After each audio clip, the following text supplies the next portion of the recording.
everyone. I'm Molly Line, along with Lauren Simonetti, Joey Jones, and Charlie Hurt. And welcome to the big weekend show. The big story tonight: pomp, circumstance, and politics for President Biden in Paris. Biden telling the world that climate change is the only existential crisis to humanity, and then claims he is the son of the American Revolution. Fox News White House correspondent Peter Doocy is with the president tonight in Paris.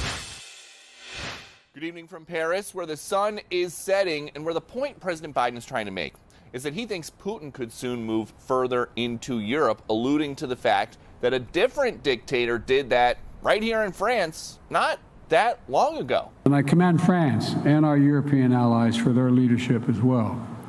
The EU has provided over $107 billion in assistance to Ukraine since the war began, because we know what happens if Putin succeeds in subjugating Ukraine. However, there is a greater threat that can't be battled with munitions packages or standing armies or even drones. That threat, the president said during a brief statement with no Q&A, is climate change. We work together on issues critical to peace and stability, like food security and counterterrorism.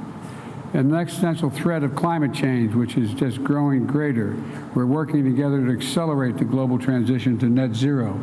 It is the existential threat to humanity, among the only existential threat to humanity, including nuclear weapons, is if we do nothing on climate change. I could go on. President Biden and the First Lady attended a glitzy state dinner at a palace down the road. Tomorrow morning, they will lay a wreath at a World War I memorial before jetting off to Delaware. Molly?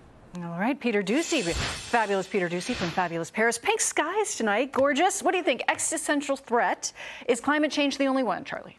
It's kind of, if you're going to go with the horror movie and make, climate change the only existential threat, you need to just stick with that. The problem is he lists all these others, like Vladimir Putin and, I guess... nuclear war. Yeah, and maybe I misread this, but the way I heard him, and who knows what he's saying ever, but I thought what he said, including nuclear weapons, climate change is still the only existential threat, which raises the question of, like, thank God this guy isn't in charge of protecting the United States from, I don't know, nuclear war, and so it's just more Joe Biden. That does seem to be a theme that he focuses on regularly, climate change in general. So perhaps his message, he was fitting it in to a broader message about democracy and Ukraine and other things that he was touching on as well. Yeah, those are what's important to President Joe Biden. It's climate change. He thinks it's an existential threat, and democracy. And it's funny, he said there, we know what happens if Putin succeeds.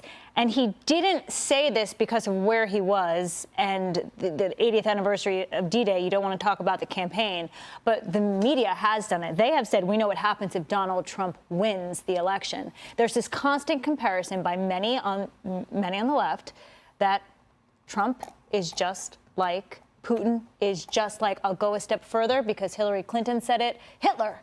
And that's the scare tactic that they're trying to tell Americans. You must vote blue, because if you don't, you'll see what happens. There'll be no more democracy. And of course, we have 3 branches of government which prevent that from happening. Yeah, President Biden does seem to get out there and enjoy telling a good story once in a while. And he may have put some genealogists to work with this one. Take a listen.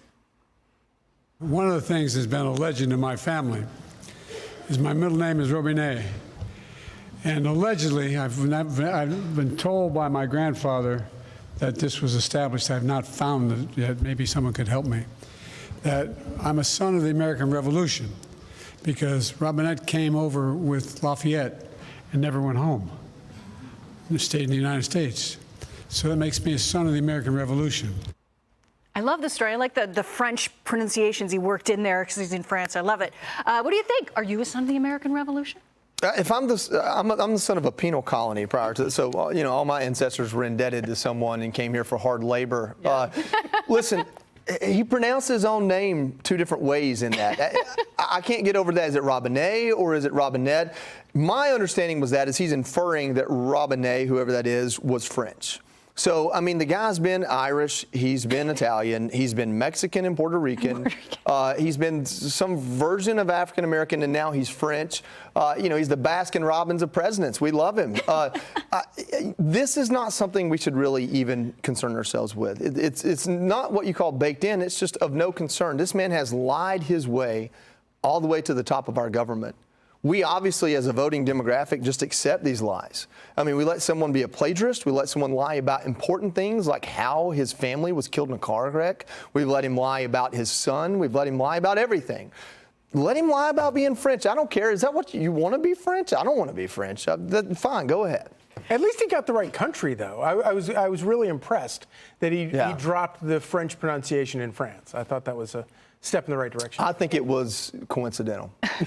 Because he corrected himself back to Robinette just a few moments later. Hey, Sean Hannity here. Hey, click here to subscribe to Fox News YouTube page and catch our hottest interviews and most compelling analysis. You will not get it anywhere else.